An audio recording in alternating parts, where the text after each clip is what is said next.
مساء الخير جميع متتبعات ومتتبعين الاعزاء ديال قناه مطبخ ماغي.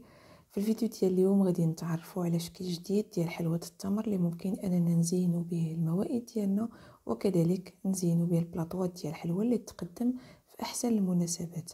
لان انا عندي واحد الهدف من خلال انني كندير بزاف ديال الوصفات ديال حلوه التمر تقريبا نفس المقادير، ولكن كنغير غير في الشكل، هو انه كل مره نعطيكم شكل جديد ممكن انكم تحطوه في مناسبات ويجي فاخر ويليق بتلك المناسبة. نبقاو مع المقادير ونجرب معرفة طريقة التحضير.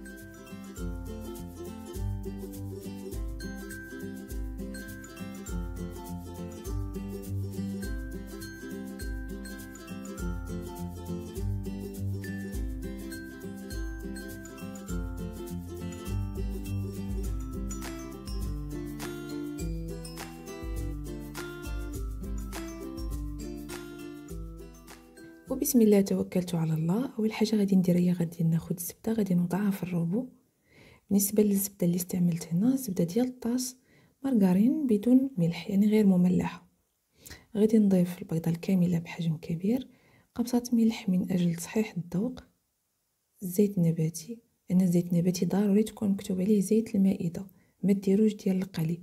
تقولوا راه غادي تجي خفيفه ولا صحيه، لا، غتخرجوا على الحلوه ديالكم.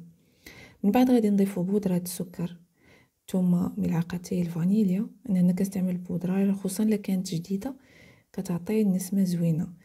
اللي كتخاف انها تكون بردات ليها ولا هذا ممكن دير الفانيليا السائله، ولكن انتبهوا راه كاين واحد الماركه ديال الفانيليا كتباع في السوق حاره، يعني مجهده، ما خصكمش تفوتوا نصف ملعقه صغيره. المهم كل وحده راه كتعرف الفانيليا اللي عندها. هنا بعد ما خدمت لينا مزيان، خدمت هذاك الخليط ديال الصابلي. كما كتلاحظوا راه ما فيه لا حبيبات زبده لا والو، الروبو تبارك الله كيخدم مزيان هذا الخليط هذا. غادي ندوزو غادي نضيفوا الدقيق، وطبعا الدقيق فيما نبغيو نضيفوه الحلويات ديال الصابلي ضروري ما نخلوه يعني في البلاصه.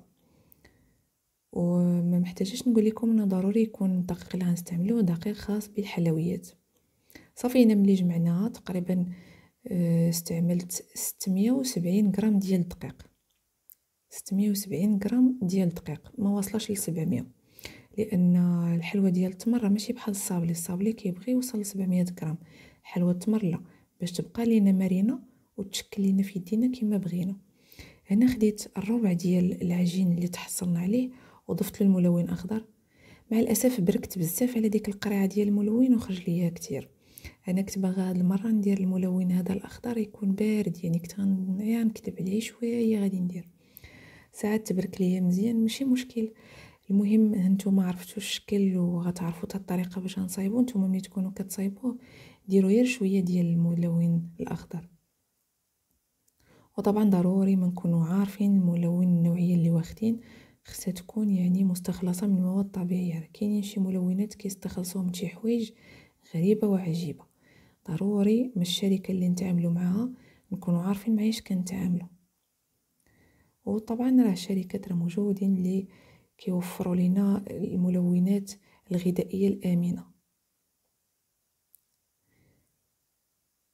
انا بعد ما كملت تلوينه العجينه قسمتها على جوج، العجينه الخضراء، وقسمت البيضاء حتى هي على جوج، وشكلت جوج ديال العصي لقيتهم مع بعضياتهم، وبديت كنقطعهم بالسكين كما كتلاحظوا، باش هكا كتسهل عليا العمليه ديال تشكيل الكريات ديال العجين.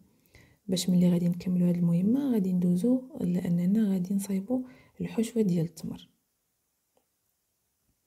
وبالنسبه للحشوه ديال التمر كنوضعوا المعجون ديالو في بول، كنضيفوا له كيسي السكر المنسم بالزهر، زهر البرتقال طبعا. ثم غادي نضيفوا القرفه، ملعقتي السمسم الابيض المحمص، وشويه ديال ماء الزهر. كنضيفوا شويه لبانت لنا العجينه ديال التمر ما ولاتش مرينه المرونه اللي حنا محتاجينها. كنضيف واحد شويه عاوتاني واحد اخر.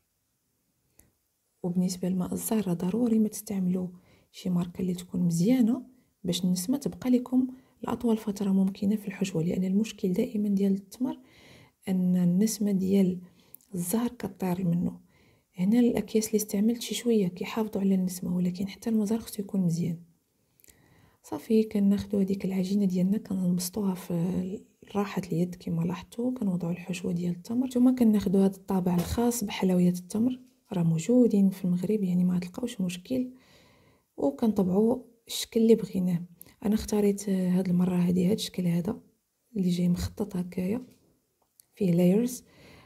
ملي كتخرج الحلوه كما كتلاحظوا كنوضعوا في وسط منها كريه فضيه لانها كتعطي واحد شويه الجماليه. ثم ملي كنساليو الكميه كامله اللي عندنا كندخلو الطاوه ديالنا للفران غازي مشعلين فوق ولتحت على نار مهيله، وكنخليوها طيب بباب مبسم تقريبا 1 سنتيمتر باش ما كتفرقعش لينا، لان الا سديناها كتفرقع. وكتكون هذه النتيجه اللي كنتمنى تكون نالت الاعجاب ديالكم. ما تنساوش ديروا لي اعجاب وتضغطوا على زر اشتراك مع تفعيل الجرس الا كانت هذه اول زياره لكم للقناه. ودمتم بود.